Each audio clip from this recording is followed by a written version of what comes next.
Bonjour Mehdi Labani. Alors Mehdi, tu es ingénieur en système et réseau et en même temps titulaire d'un master 2 en finance et banque. Et tu es d'ailleurs également aussi formateur Web3 auprès des banquiers.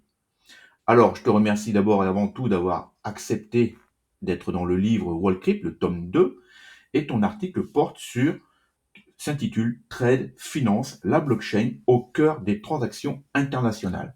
Est-ce que tu peux te présenter, parler un peu de ton activité et aussi et surtout pourquoi les lecteurs ont intérêt à lire ton livre, ton article?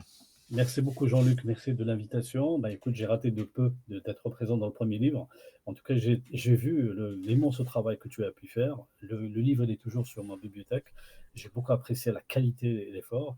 Et c'est un plaisir pour moi d'être présent avec d'autres professionnels qui ont travaillé dans des thématiques Web3, intelligence artificielle, qui m'intéressent aussi, dans le conseil et en même temps le monde crypto. Le monde trade finance, en tout cas, moi, je suis ingénieur de formation. J'ai travaillé dans le conseil dans les première décennie dans le Web 3 et le Web 2.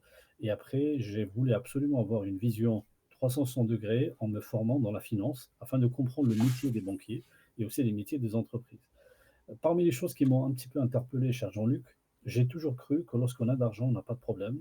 Et je me suis rendu compte qu'il y a des opérateurs qui, sont essentiels à l'activité du commerce international, ne peuvent pas payer tout le temps, quand ils peuvent. C'est-à-dire, on ne peut pas payer le samedi des grandes sommes. On ne peut pas y payer le dimanche. Il faut que la banque soit ouverte.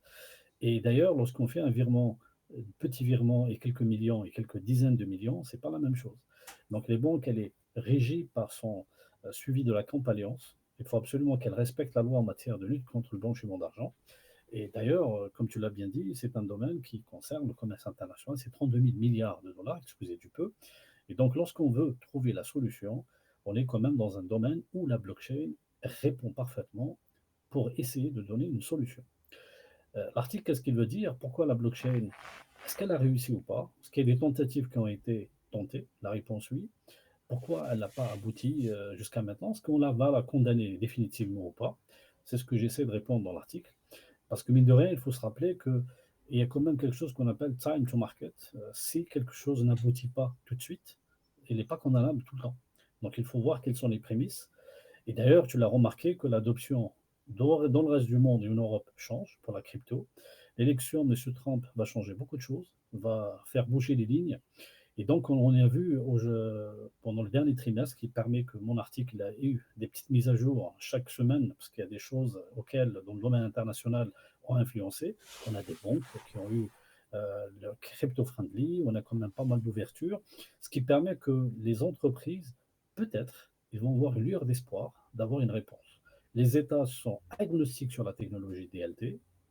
Il y a beaucoup de débats qui sont en train de se faire en France et dans le reste de l'Europe. Et dans le monde, on ne vit pas dans un village. Et donc, mon article essaie de s'intéresser à ce cas d'usage très intéressant. Et moi, je pense qu'il y a beaucoup d'avenir là-dessus. Il y a beaucoup d'entreprises qui me consultent sur les activités de conseil que je fais en Europe et aussi au Maghreb et en Afrique. Le domaine fintech lié à la banque, c'est un domaine d'actualité. Et moi, je me suis dit, c'est un sujet très intéressant. Et j'invite le lecteur à lire mon article.